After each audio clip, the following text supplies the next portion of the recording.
All right, so today we're going to continue working with trigonometry functions. In this case, we're going to be working with the inverses. To do this lesson, you do need a calculator, so please make sure you have one and make sure it's in mode for degree.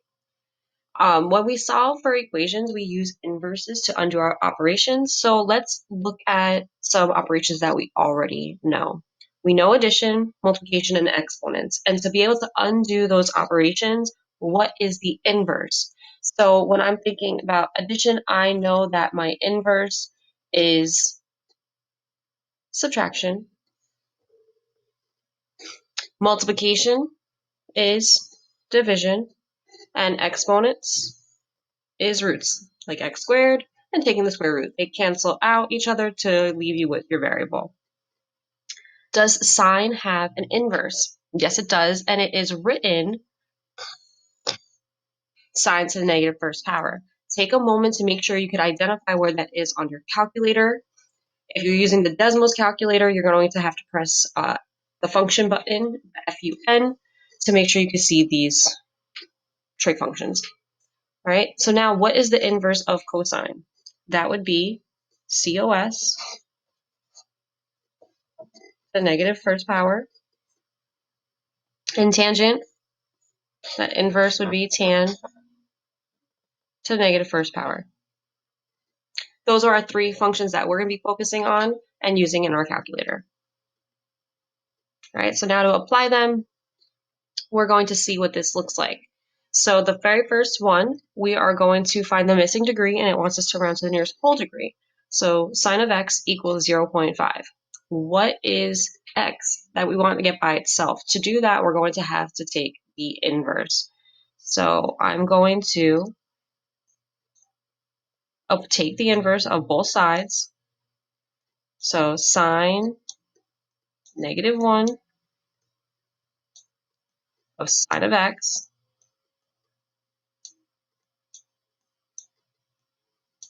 equals sine -1 of 0.5.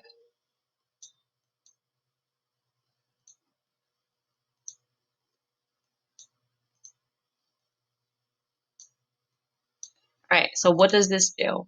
So when we take the inverse, it will cancel out, and we're going to be left with x equals some number. You have to type this in your calculator to get your answer. When you do, you should get x equals 30 degrees.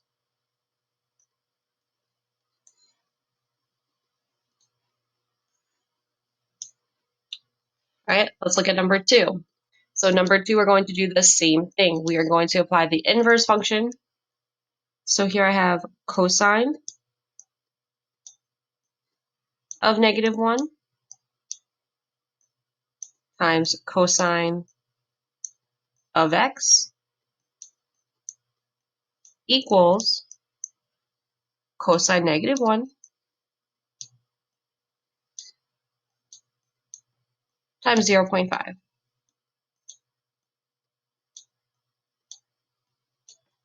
And again, they will cancel each other out. So on my left-hand side, I'll be left with x. And then we're going to input this into our calculator. And what do we get for our degrees? We should get x equals 60. Right? Try the last one on your own. Find out how many degrees x is for tan when it is 1. Right? So you should figure out that x is 45 degrees. Right? Let's move on to some more examples. All right, steps for using trigonometry inverses to solve for missing angles. Before we were solving for missing sides, now we are solving for missing angles. We're going to solve the problems in the same manner as before. We're going to label our sides opposite, adjacent, and hypotenuse with O, A, and H. We're going to determine which trig function to use, whether it's sine, cosine, or tangent. So SOHCAHTOA is really going to help us. We're going to create our equation, and we're going to use our inverse functions because we are finding our missing angle. So you can see in example 4, it says use trig inverse to find the missing angle. Round to the nearest whole degree. All right, so I'm going to do all my work right here for number 4. So here we have, we're missing angle, and then across from it is our opposite side. 8 is our adjacent side. So using SOHCAHTOA, we are going to be using TOA. I'm going to use a right SOHCAHTOA up top here.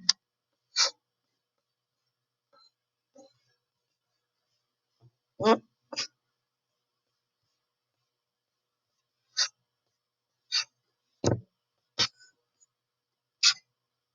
right. So now I know that I'm using TOA, so I have tan of x equals 13 over 8. This looks very similar to what we were doing, solving for a missing angle, but now our angle's missing. So we're using our trig function. So like we did before, we're applying the inverse to both sides.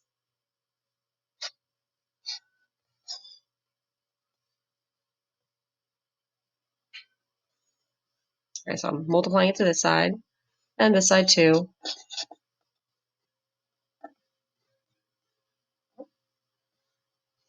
These will cancel out. I'm left with x. And in my calculator, I'm going to write tan -1 times 13 over 8. And that should give me approximately 58 degrees. All right, so let's look at the next one.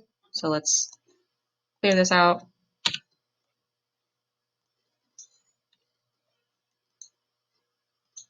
We're going to label again. So here is x. I know that this is my hypotenuse, and this is my opposite side. So now I'm looking at sine. So I have sine of x equals 10 over 22. Same thing, we are going to apply our inverse.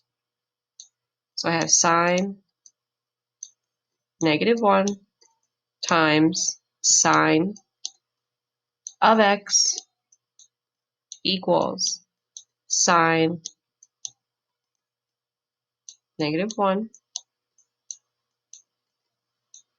times 10 over 22. These will cancel out, leaving me with x. I'm putting this whole function again in the calculator, and I should have approximately 27 degrees. All right, the last example. So we're going to label our triangle. And here you can see we have my adjacent side and my hypotenuse. So my last example is going to use cosine. So cosine of x equals 6 over 14. We're going to apply the inverse to both sides. Remember, because we want to get x by itself.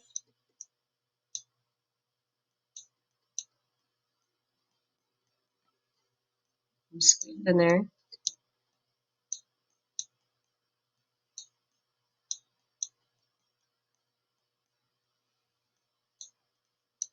Right? And so again, these will cancel, and x is approximately 65 degrees.